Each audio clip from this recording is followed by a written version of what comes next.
জামাইয়ের সাথে রাগ করেছি, তাই বাসা ছেড়ে চলে যাচ্ছি। এই তো ব্যাগ ট্যাগ সব গুছিয়ে নিয়েছি, এখন শুধু বেরোবার পালা। তো এই যে রাগ হয়েছে, তাই বাসা ছেড়ে চলে যাব। তো দুপুরবেলা সব কিছু রেডি করে নিয়েছিলাম, ব্যাগ ট্যাগ সব গুছিয়ে নিয়েছিলাম।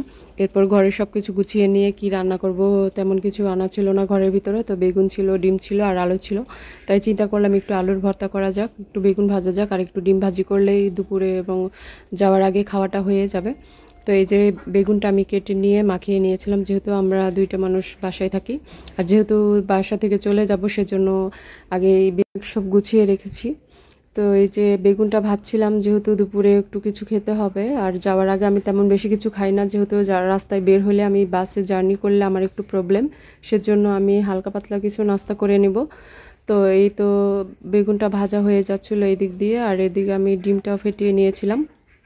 তো যেহেতু রাগ করেছি, রাগ করলে আর কি করা যাবে, বাসা থেকে চলে যেতেই হবে। তো রাগ হয়েছে জামাইয়ের সাথে, সেও অফিস থেকে বের হয়ে তাড়াতাড়ি চলে এসেছিল বাসায়।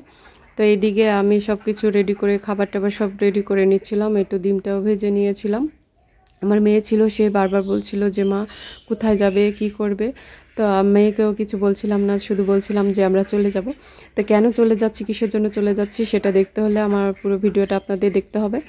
তো এই তো আমার ডিম ভাজা হয়ে গেছে, এরপর আমি ভর্তা করে নেব। ভর্তা করে নিলে অনেকে আমরা দেখি যে আমাদের হাত জ্বালা পোড়া করে, ভর্তা আমরা হাতে করতে পারি না।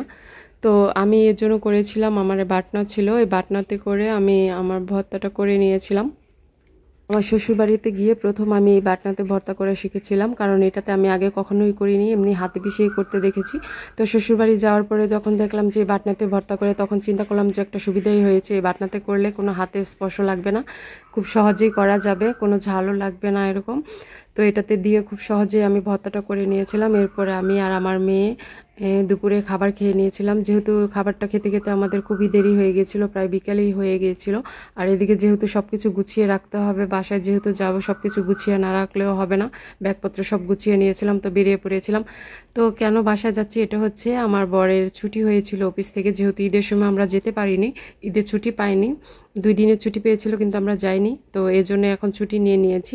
এরপর আমরা বাসা থেকে বেরিয়ে পড়েছিলাম, এই তো কাউন্টারে গিয়েছিলাম আমরা। বাস আমাদের 9:30টায় ছিল, তো বাসটা এসেছিল ঠিক টাইমে। তো এরপর আমরা বাসে উঠে গিয়েছিলাম, যেহেতু রাতে জার্নি করেছি সেহেতু আমি আর কোনো ভিডিও করিনি।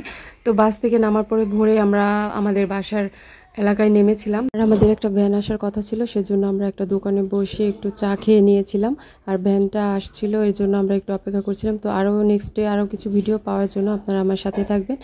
তো ভালো লাগলে আমাকে সাপোর্ট করবেন। ধন্যবাদ সবাইকে।